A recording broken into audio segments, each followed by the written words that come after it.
Ladies and gentlemen, good evening, and a very, very, very warm welcome to Sea Fever. Sea Fever is North Norfolk's festival of poetry and prose, and we're broadcasting to you with a live audience from Wells Maltings, the gem on the North Norfolk coast. This is the fourth iteration of Sea Fever that we've celebrated, and it's the very first that will be streaming live. You will understand me when I say I very much hope it's the last one we will be streaming live. It's my huge pleasure and privilege to open the festival this evening with a very old friend of mine, Kevin Crossley Holland. For most people, either in the ether, I think, and certainly here in this hall, Kevin will need no introduction. Is he a novelist? Is he a children's novelist? Is he a poet? Is he a librettist? In talking to the two patrons of Sea Fever recently, Matthew Hollis and Dame Gillian Beer, they were hard put to answer the question. Such is the width of Kevin's output. And of course, I have omitted to say he is one of the greatest living authorities on the Norse myths, and I'm sure he would wish me to add that his books are on sale this evening and constantly in the ether on Amazon, so to speak, and other more reputable organisations for sale. And I hope you will bear this in mind.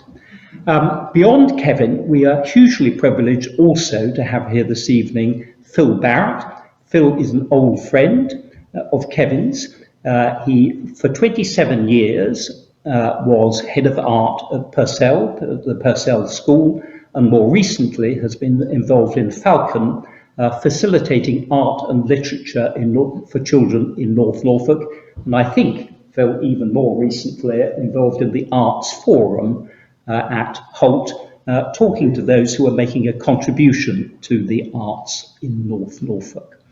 So I'll just mention two further things before we get on with this evening's programme of Kevin and Phil. When I took over Sea Fever from Poetry Next the Sea and rebranded it, because I'm an ad man, you know, at heart, I did so with a very good friend of mine called David Waller as co-director. It is a great sadness that David died about 10 days ago, and I wish to place here on record my appreciation for the immense efforts that he made to get Sea Fever off the ground. Secondly, Kevin and Philip, I myself, Sea Fever, so to speak, but perhaps more importantly, our host here, the Maltings, are running this whole show and the series of events that will follow this on an entirely pro bono basis.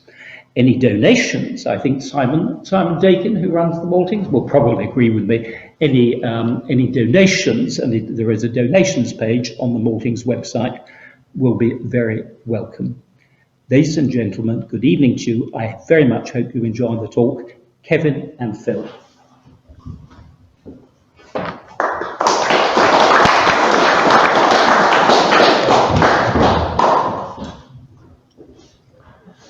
Well, you feel like saying, who is that masked man? You remember from your childhood days, I'm sure. But Kevin, I think you're going to start the Highwayman, Lone Ranger, I think.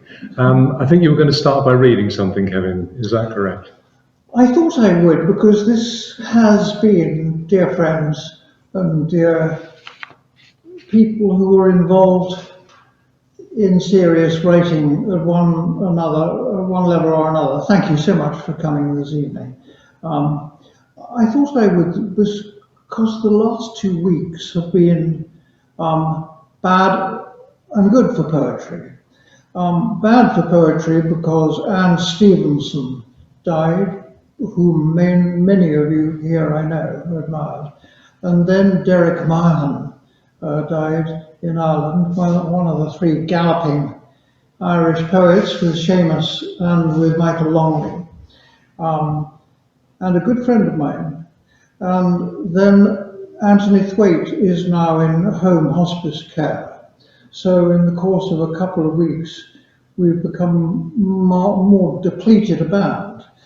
On the other hand, last night, the Swedish Academy announced that Louise Gluck had been given the Nobel Prize for Literature, the first American writer to be awarded the prize for, I think, 27 years, since Toni Morrison. And Louise and I read together in Toronto some while ago with Margaret Atwood and one or two others. And I thought I'd begin with a poem of Louise's. I bought her first book called The House on Marshland, I think because I thought it might be a book about our own marshland or something like that, a sympathetic marshland. It's a wonderful book. It was published 45 years ago. But this is from a collection she wrote called Ararat. All her books are published in England now, going in and out of print, but by Carcanet. And this is a poem I thought might just be appropriate to the mood and temper of the times. It's called A Fantasy. I'll tell you something. Every day people are dying, and that's just the beginning. Every day in funeral homes, new widows are born, new orphans. They sit with their hands folded, trying to decide about this new life. Then they're in the cemetery, some of them for the first time. They're frightened of crying, sometimes of not crying. Someone leans over, tells them what to do next, which might mean saying a few words, sometimes throwing dirt in the open grave. And after that, everyone goes back to the house, which is suddenly full of visitors. The widow sits on the couch, very stately, so people line up to approach her. Someone takes her hand, sometimes embrace her. She finds something to say to everybody. Thanks them for coming. In her heart, she wants them to go away. She wants to be back in the cemetery, back in the sick room, the hospital. She knows it isn't possible, but it's her only hope, the wish to move backward. And just a little, not so far as the marriage, the first kiss. She was praised for her austerity and for making individual experience universal, and that's what that poem does. I don't know about you, I could listen to Kevin reading all night and certainly do without me interrupting, but again, a wonderful rendition, a lovely poem. One of the first, I met Kevin first at the White House bookshop in Burnham Market and was introduced to him because I happened to be buying a book of poems, and they said, if you're interested in poetry, you better meet Kevin. He lives locally. And so Kevin and I spoke then, and Kevin very generously said, you must drop in and see me at the what was it, the Pink House then? No, what was the name of the house you were in at that time? What was it called? Clare Cottage? Clare Cottage. Yes, and Kevin has been generous with his time and with his opinions ever since, and we've had many good conversations. We had a conversation earlier in the year at the Holt Community Centre. Yeah, absolutely. I thought I'd start by saying that Giacometti once said that he would exchange his whole life's work for one really good conversation, which seems an extraordinary thing to say, but I think if you ever have a really good conversation, you can see that, I think you can understand that is something that is worth its weight in gold. And I also think that what he misunderstood, or perhaps did understand, was that his life work was a conversation with himself and other work and so forth. And we're going to have that conversation, exploring your life and work But now. it also implies intimacy, easy collegiate intimacy, friendship. Yeats said, think where man's glory first begins and ends, and say my glory was I had such friends. And I think the longer I live, the more profoundly true I feel that to be. Do you feel that your work is a conversation in some way, either with the North Norfolk coast or with the Norse myths, or how do you? I'm looking half at the camera and half at you. I hope that's appropriate. Yes. I feel a little bit like Schwarzman playing Nadal, because Phil is, what, 6'7" or something like that? 6'4". But there it is. I'll fight to the death. It's a conversation with myself, I think. First and And foremost. with the place. But no poem in that sense is it. Most of you have experience of this. No poem is complete of itself in itself. It leads to other bits and pieces. There are always loose ends, which often are the beginning of the next piece. Sure, and following on. Now, Jim's told us, and I thought, lovely introduction, Jim. I thought, well, that's my interview done. But you are known and famous for both your poems, locally and internationally, and your children's books and your Norse myths. I wondered if you saw yourself primarily as a poet or as a storyteller.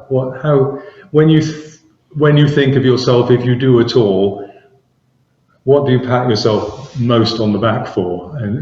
Well, I don't know about the pat myself on the back, but I think storyteller implies narrative, whether it's oral or, as they say, literary, on the page.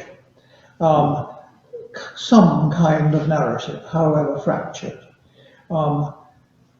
Poetry's centre is image and rhythm, pulse, music. That does not preclude narrative. I wish there were more narrative poems around, but they are two different disciplines. The other difference that I immediately would point to, which you all know to be true, is that poets rinse the language. We're all used as writers, whether it's a letter or an email or writing a verse, to the way in which we're using a vehicle everyone uses every day. And it gets used and abused. And people use cliches because they're all around us the whole time. So poets' job is to rinse the language, to clean it, as Louise does, always. And that implies a lot of work. Very few people, very few poets that I've known about do all that work in their head. They do that work on the page, putting something through drafts. A prose writer, on the whole, covering 60, 70, 80,000 words, is not so passionately in love with language as are poets. So, although, of course, we can immediately argue and agree that there are some prose writers who are divine users of language. Yeah, a lot of poets are stripping the language down, aren't they, to get it to its most essential form. I think it was Seamus Heaney said, poetry is the right words in the right order. I don't know whether that's something you would agree with. That's part of what you're doing when you were playing with languages and poems, isn't it? We're trying to find exactly the word to describe that feeling, that sense of seeing something. I don't know how good a camera would be at picking up a page like this, but let's give it a go. Those two pages, an unholy mess, show just one stage in what might be 8 to 10 drafts of a poem, passed to my luckless PA, Karen Clark, who's here in the room. Returned to me with comments, and So it goes. And that's partly because poetry has to do with rhythm, and just removing or keeping a comma makes all the difference. Um, so that's the difference. It's very strange. You cannot be, you can't, it's not one size fits all. I met R.S. Thomas, the great Welsh poet priest, and went to see him when I was 18, actually. I borrowed a car and drove over Snowdonia before I passed my driving test. And he received me courteously, and we kept in touch through decades. And I did a big program about him. And he told me that he never revised a poem because he felt he was in an enhanced state of consciousness when he wrote it. Yes. Robert Graves, on the other hand, used to revise at least 20 times each poem and kept 4 poems a year. So there is no one size fits all. I tend towards the Gravesian end of the proceedings. And isn't that what Keats and Rilke said, Phil? Well, we were maybe going to come onto this later, weren't we? But Keats is reported to have said that poetry should come like leaves on a tree, by which I think he meant that it should happen quite naturally without being forced in any way, a gift of sorts. Whereas Rilke is reported to have said that poetry is a crafted and a made thing.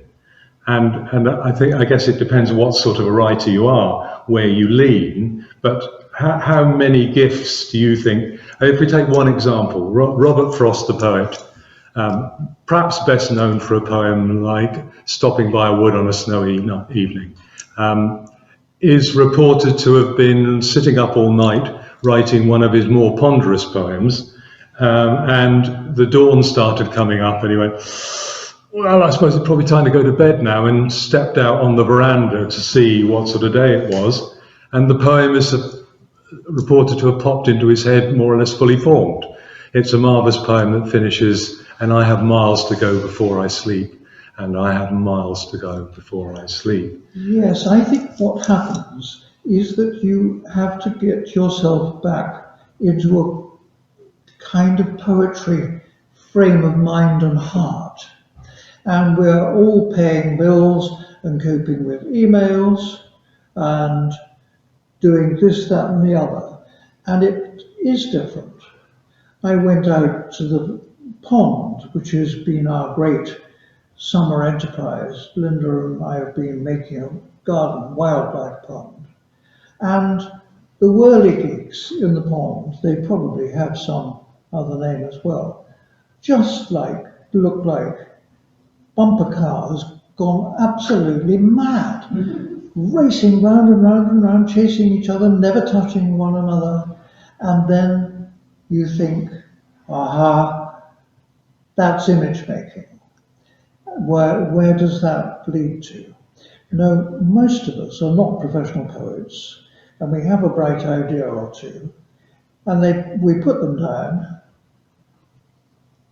and we maybe have written a lovely short verse, like Betjeman's in a Bath tea shop, about she so little lower than the angels, and he such a thumping crook, sitting in the tea shop's inglenook. But poets, on the whole, need to stay with it, and to think of the second and the third and the fourth and the fifth, and therefore,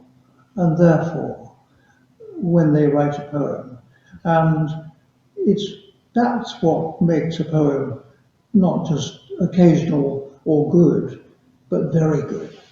When you're seeing subtle changes of direction, with the poet leaving you to understand inference rather than spelling it all out. Poetry, good poetry, is almost as much, always, what's said. What isn't said. Between the lines, what isn't said. Okay. I know we've begun by talking about the very technique, Yes. as you say, rather than leaving it till later.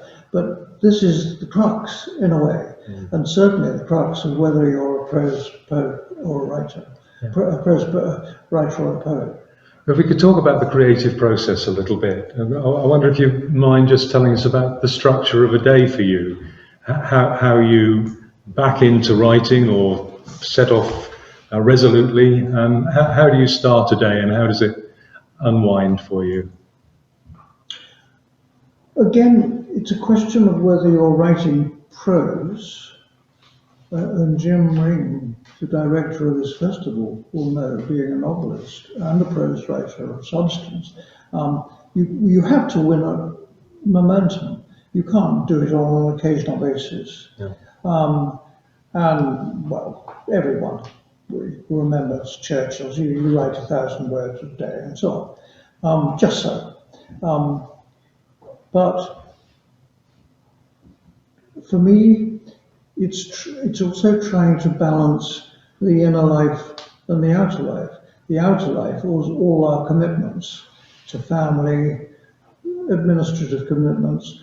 I've been president of the School Library Association until a couple of years ago for the previous 5 years. Yes. And that doesn't stop on the day you stop doing that. I've been involved in School Library Association activities today. Right. And on the other hand, it's that beginning to sing the tune, the inner tune, quietening down.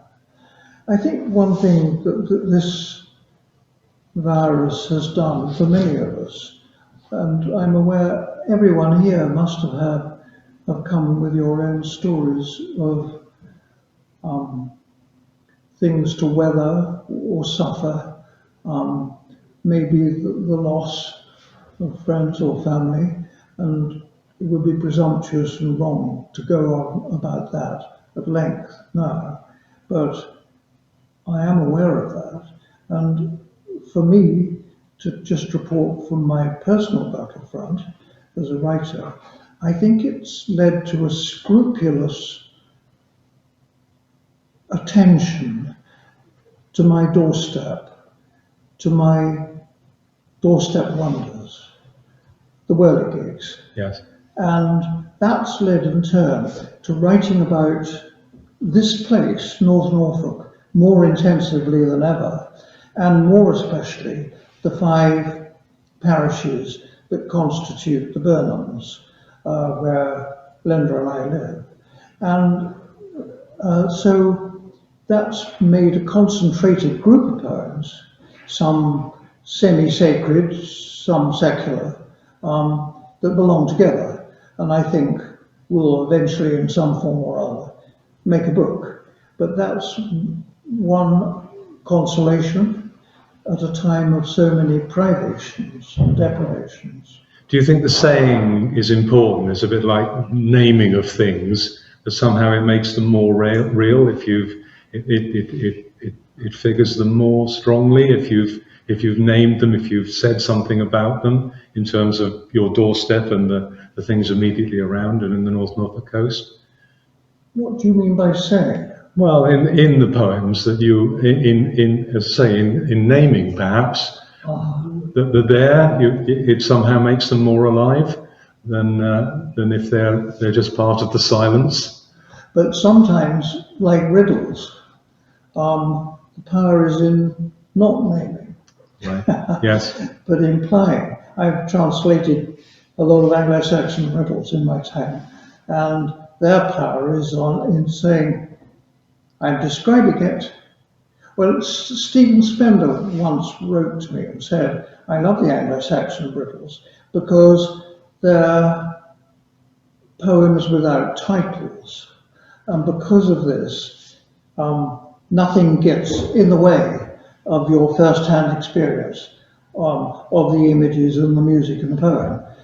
You're not being led by the nose to think this or that or the other. Yes, I understand. So I understand what you mean, and I do think some names have wonderful power.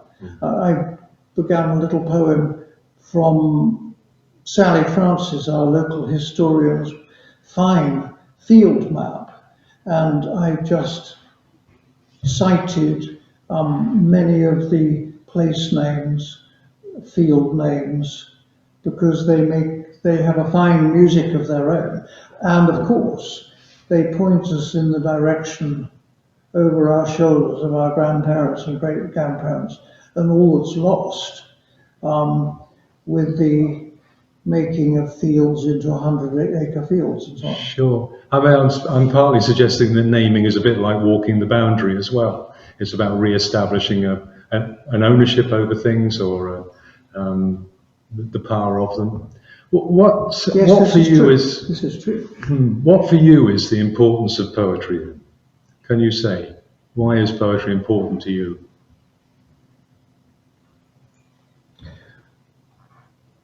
It's our best friend, really.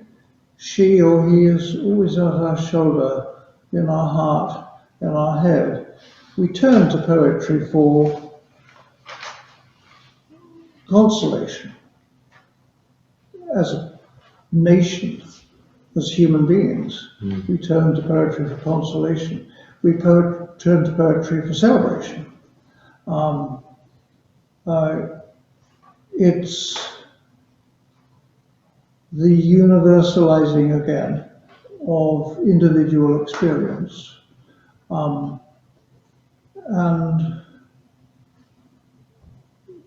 being reminded that one is human. And Plato said something that caught my eye. I don't know if I ever knew it. Human nature was originally one, and we were a whole. And the desire and pursuit of the whole is called love. Wonderful. That's very wonderful. I find myself tending back towards religious faith in a more orthodox way than any time since I was an ordinand in my teens. I was irreverently called by the brother of one friend of mine in the audience here, the Rev Ken. And for about 6 or 7 years, I went up to Oxford, actually, expecting to be ordained. My parents said, okay, but what they also said was, how much do you know, Kevin, about Islam? And have you really had a close look at Buddhism? And they dispatched me to see a very great climber, philosopher, sportswoman called Ella Meyer, who with Peter Fleming, Ian Fleming's older brother, crossed northern Tibet. And Ella lived in Chondelin, high at above 7,000 feet in the Alps. And I arrived aged 19 and was all for getting stuck in straight away and asked her a meaningful question. And Ella said, for heaven's sake, sit up straight, Kevin. Otherwise the blood won't run through your body and into your head and you won't fully understand my answer anyhow. And so on. She brought it back to real practical basics. So my parents were tolerant, wise, but they also, in the world of the arts, have a big bearing, especially my father, on the kind of way I tucked into being a writer. Okay, so can we just talk about that a little bit, your earlier life? So your parents, you said earlier to me that your father was a very important influence on you. Can you talk about that a little bit?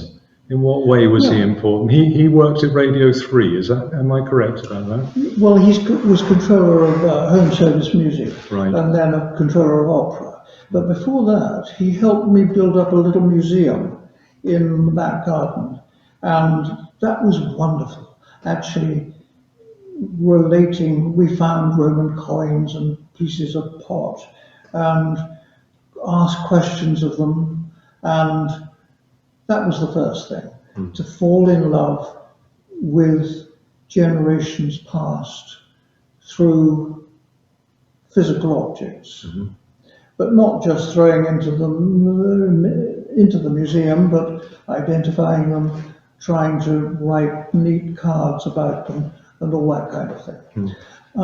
Secondly, he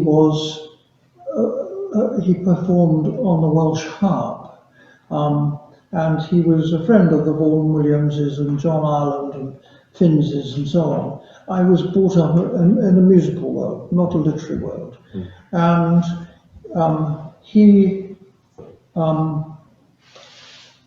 wanted me to go in for the choral scholarship at St George's, Windsor, and I did. And the examiners rang my father up that evening to say, sorry, we're not offering him a scholarship. In fact, we're not offering him a place. We did wonder whether he had a sore throat, but he was very courteous and walked round and shook hands with each examiner and wished him a happy Christmas. And I apparently was white-faced with anxiety, according to my mother. Then I had viola lessons and piano lessons to the age of 15, and it must have been some kind of filial hang-up. I just didn't get it, couldn't do it. Even now, I don't read music at all well. Right. It's very weird that. But he cared about the way I wrote. And what I'm looking for, slightly, may I? Yes, please do. This was a poem from my father for his 60th birthday. You dug the chalky soil. That was because we lived in the Chiltern Hills, just under Whitecliff Cross near Princess Brisbane. But rather delightfully, we now live at Chalk Hill, outside Burn Market. So it's, you dug the chalky soil. We blazed spring trails through high sopping beech woods, and in the shed examined, catalogued and then displayed quartz crystals, coins, potsherds from Bledlow Ridge Forest, fossils from the chalk pit. At night I heard you play while you charmed Babildom. I slept. After a while I brought you draughts. I thought the gardener and walker in the rain, a patient keeper with whom I once found a Constantine, the music man whose dance was sung in mildewed church, cathedral nave and concert hall, would know about word spells. You treated them with proper seriousness. This was when I was 16, 17, 18. I see you at your study door, smiling, taking the sheets. And then you close your eyes, withdraw into that magic gloom of books, piano, harmonosphere, preparing for our session with small signs and spider marks. You thinned my words like seedlings, and avoid long words where short suffice. Work will do. For vogue and buzz and all too commonplace, you wrote in almost timeless substitutes, ex Yeats, ex Graves. Revise and then revise. Our second thoughts strike deeper than our first. Sometimes you mused aloud or asked me how my craft related to the sounds of sound, abstract in this, its power akin to silence, power akin to music. And sound, you told me then, includes silence, one part of the performance, integral. I hear myself, hear all that's left unsaid. Just so. I learned a lot from him, and he also sat by my sisters and my bunk bed and told us, sang and said stories to us, folk tales, night after night. And that was where my love of folk tale and myth began. So I owe him a great deal. Eliot's purported to have said to Ted Hughes, if you want to be a poet, you need to walk and to speak your poems out loud. Is that something that's important to you? I mean, you read beautifully. Yeah. Do you say them out loud as you've written them, as you're writing them? Always. And also write a certain amount on the hoof. One or two longer poems, like Only in January, a poem each day for a month, was entirely written walking our dog and thinking I could come back at least with a quatrain each day. Do you do that? Is it the rhythm of walking? I'll answer that in a minute. Well, but I don't know, yes. I mean, many poets have said that it is, and prose writers. Carlyle, Thomas Carlyle wrote a very good essay on walking. And I know one or two clever young students, one at the Glasgow School of Art now, who's writing about the importance of walking.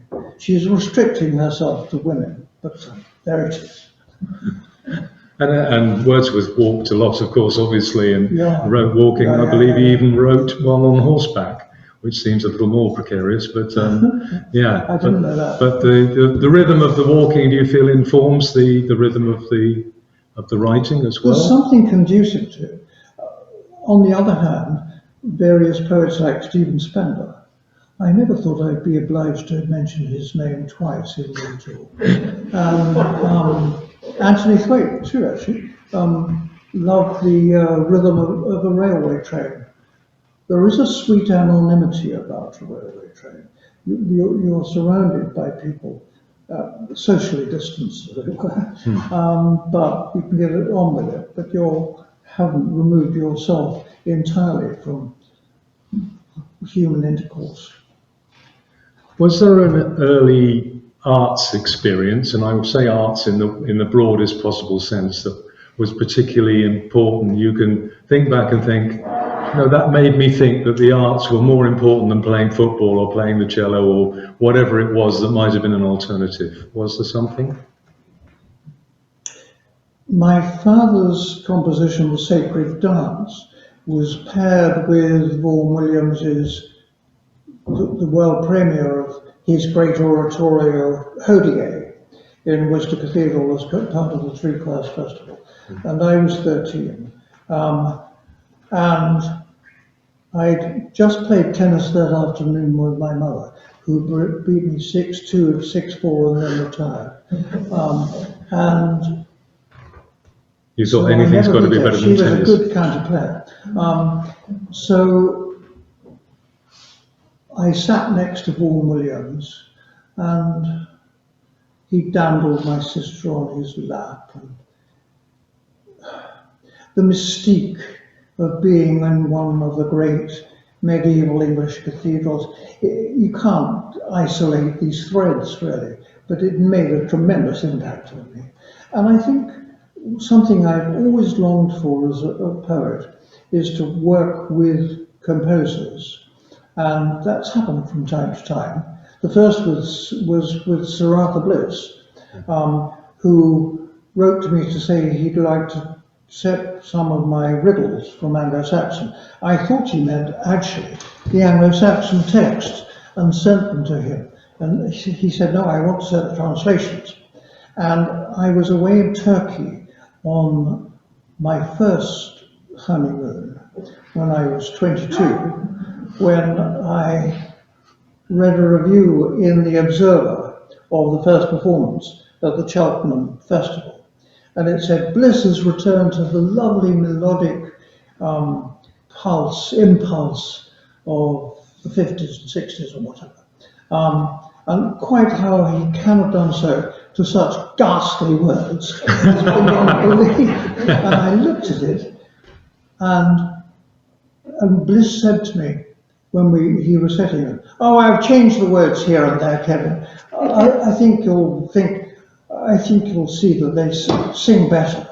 And ever since then, I've been fascinated by what it is, and I can't describe it to you very easily, that makes a poem settable. But I wrote 2 operas for the Opera Festival and for the ENO with Nicola Lafreniere. And one with Rupert Borden, performed locally here, including at Houghton Hall, The Sailor's Tale, for the York Trust and the young musicians for the Royal Northern College of Music. And much more recently, I worked with Cecilia McDowell, and I'm going to hold this up too, because many of you will recognize this remarkable young woman.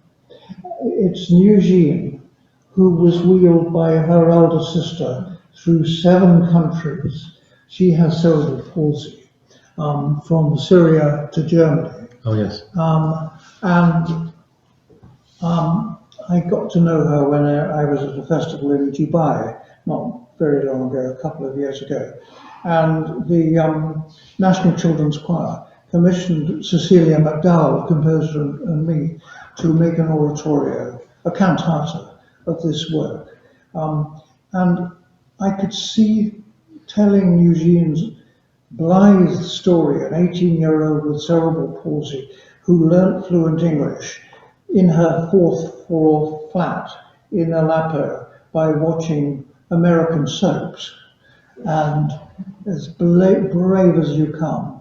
And I could see that poetry can be a force for awareness and change in a way that perhaps, because my poetry is not overtly political, but this cantata is. And perhaps I've learned something that I can continue to draw on for the rest of my life. Yeah, you've worked with a number, as you say, of collaborations with musicians and artists as well. What is it that brings to your work? I mean, we know that, and people often say writing is a very lonely occupation. You're shut away in a room working on your own, and does the working with somebody else and having to perhaps compromise to meet their expectations, how does that work for you? Musicians tend not to come back to the writer once they've sorted things out. Bob Chilcott, much admired, I suppose, after anyhow, one of the best known choral composers, and especially church choral, alive at the minute, says, I'll come back to you if I need to, or that seems very good, or single word change, and that's it. But musicians are very thin-skinned.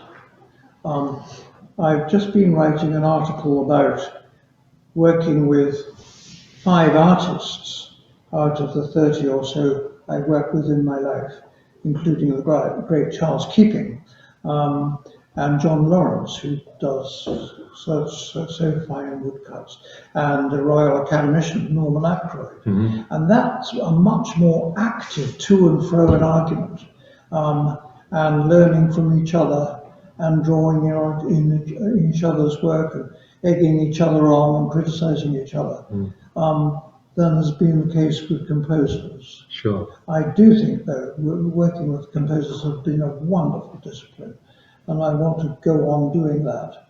Last night, My Death at Balder was performed by the Danish radio choir, the same as our BBC singers, in Copenhagen. Wonderful. And the composer is Bernard Hughes, and I love doing things like that very much. I'm afraid time is doing its usual thing and running out, so a couple of questions to just finish up with. That's actually something that's happened to you, I'm sure, certainly to me. The sort of elasticity of time during this last few months, sometimes dawdling, hanging on forever, sometimes whizzing past. Yeah. It's strange, that. Anyhow, It's funny how doing less and less seems to take longer and longer as well, doesn't it? I'm sure the director of this festival would subscribe to that. I mean, just putting on an event, it's disproportionate, one might think, except it's, as we all say, very, very well worth doing. Well, I often say it's not surprising that doing very little takes a long while if doing nothing can take the whole day. So, Is there anything that you haven't? I mean, there's lots of things you have achieved. I mean, we have to look at the piles of books that you've managed to carry with you here and the others that you left behind at home. There's lots of things you've done. Is there anything that you haven't yet done that you would very much like to, in, as you said to me earlier, in what time you have left? It sounds very ominous. Well, I'm emboldened, despite that, by the fact that most think that people think I do shoulder on and keep going. And as ever, I'm like an amateur juggler. I once was being interviewed for Radio 4, and a young interviewer said, "You're an amateur juggler." And then she wrote about it afterwards in some magazine. And it began by saying, Kevin Crossley Holland is not only this, he's also an amateur juggler. That will teach you. Which is very nice. I think, yes, there are several things. I mentioned narrative verse earlier on, and I've just written a little book about the importance of books during this summer spell. And it's entirely in alliterative verse. And it's set at the court of King Alfred.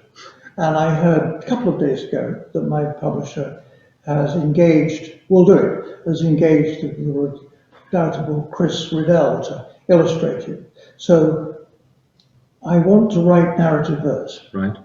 Secondly, I want to write a work about working with composers and look at it with a beady eye.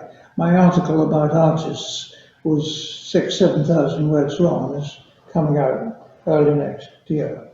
Then there's a good Welsh poet called Graham Davis, and he and I want to do an anthology together about ordained poets. It's fascinating to trace the threads which bind together those poets who profess a faith. And then I think I want to write about friends, almost to where we almost began. Yes. I don't know whether, well, I do, specific friends, but also about the nature of friendship. Yeah. Is that enough? Oh, I think so. I think so. You've got probably going to need as long as you've already had, aren't you? Again, and we'd be very happy for you to have that. There was a tiny poem somewhere. It might be here. It might be this. It is.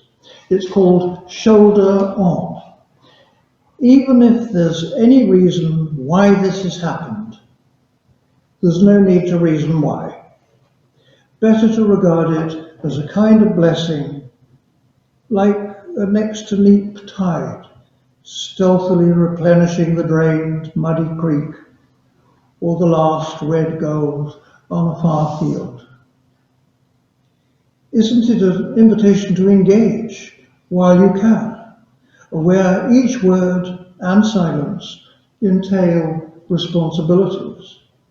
Accept interruptions, shoulder on, try again to say something worth saying without knowing yet quite what it is. Lovely. I think I'm very aware, I said it right at the beginning, I could go on listening to you reading forever. I think in the world we live in, there are an awful lot of poets who put on a very strange voice when they're reading a poem, and which is immediately makes you want to switch off. It's nearly as bad as professional actors who read poems and overemphasize them. Yeah, but you manage to get in the way. Yeah, a poet, a well-read poem, the poet, whoever's reading it, needs to be almost like a window, so you're not getting in the way of the poem. Absolutely. A writer needs to be that too, I think, that you sometimes are aware of a writer standing between you and what he's trying to, or she is trying to tell you, and stopping you seeing it. There's an awful lot of rubbish being published at the moment as a result of the virus. Right. But come, most of our villages in 1347 were halved by the virus, by the Great Plague. This will pass. And when people are down in the mouth, look for a historical context, as well as the one that looks forward to scientific developments and things. I've got hundreds more questions I'd really like to ask if we had more time, and we don't.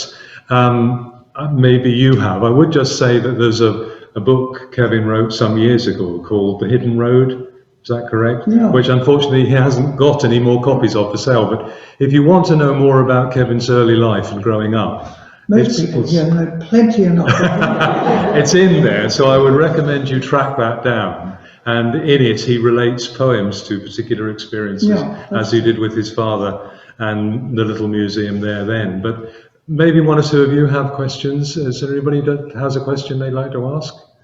In the moments we've got. That either means you're completely dumbstruck by what we've already said. But Wait and look into the whites of their eyes. Yes, would you mind repeating the question, because it probably won't... yes, okay. The mic may not pick it up. The Carnegie Medal, Ken, can you tell me what that meant to you? That was, I think, the storm. Yes. So the question is, Kevin won the Carnegie Prize for one of his children's books, and Jim is asking what effect that had, what that meant to you. Storm is a little ghost story, 3,000 words long, about a girl whose much older sister goes into labour. And it's set in the days, let's say the 1970s, 80s, when there are no mobile phones and the phone systems could go down during a great storm in the Burnhams. No Carnegie Medal, the premier prize in England, had ever been given to a book for younger children before. And it's always been and still is a bone of contention that stories like that are almost impossible to evaluate against novels for 13 and 14-year-olds, 10 times or 20 times their length.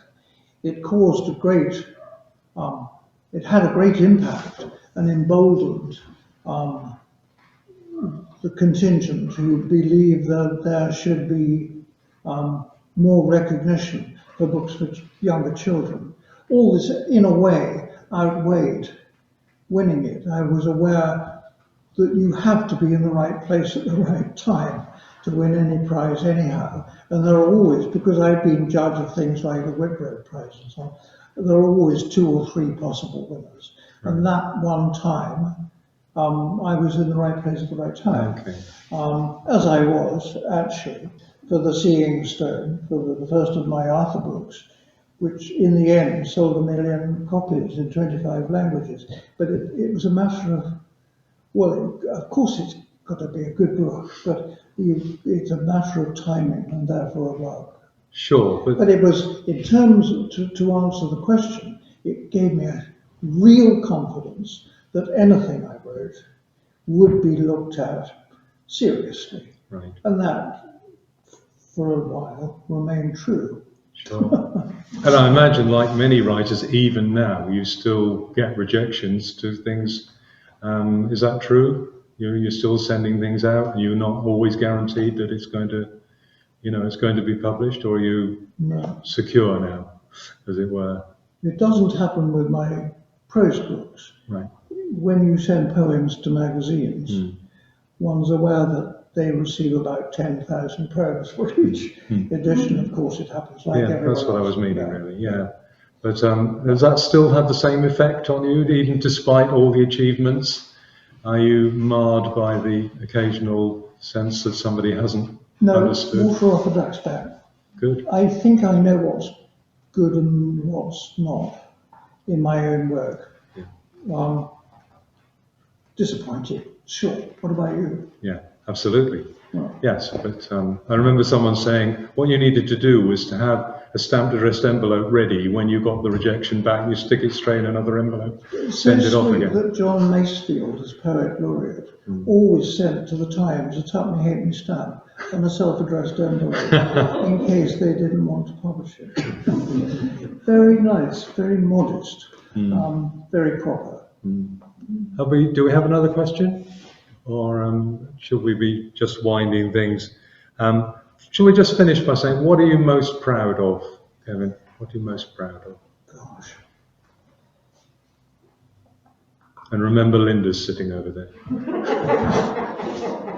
Well, you didn't ask me about Oxford. No, we didn't. And how it was little use to me, except in terms of two things: girls and this language. Hige shatahada, heota the kena, mood shukamara, the uramagan litlath. It should be the harder, hard the more keen, mood the more, as our strength gets less.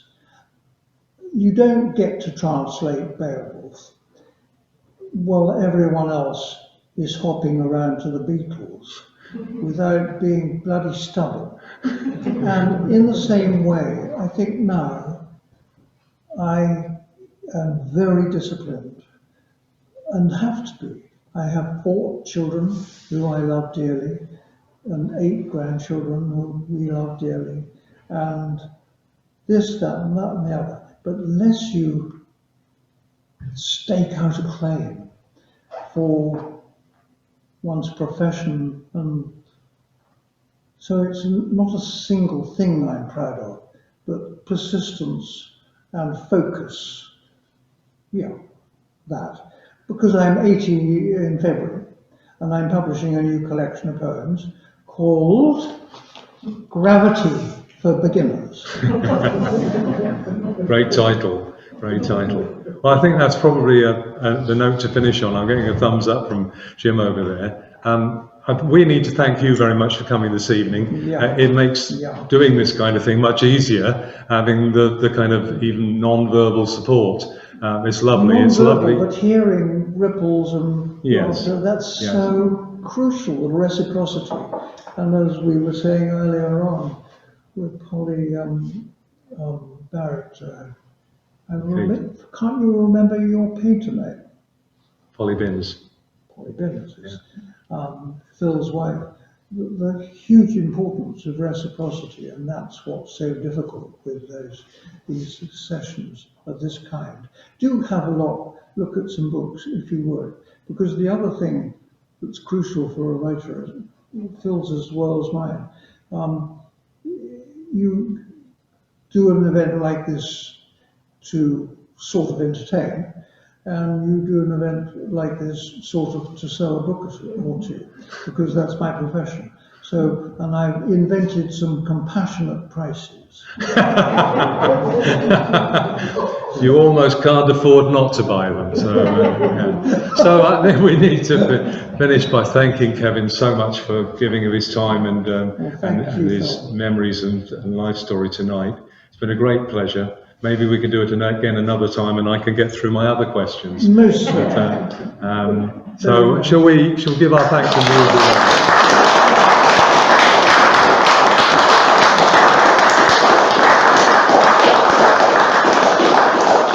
And once again, thank you to everyone else for coming, and I'm sure the Maltings would like us to say, and Jim would like to say, there are other events coming up, and if you find yourself so disposed, they would be delighted to see you online or in person here at the Maltings. So, yeah, we're winning if we're getting out, aren't we? And getting the mask off occasionally. So, thank you.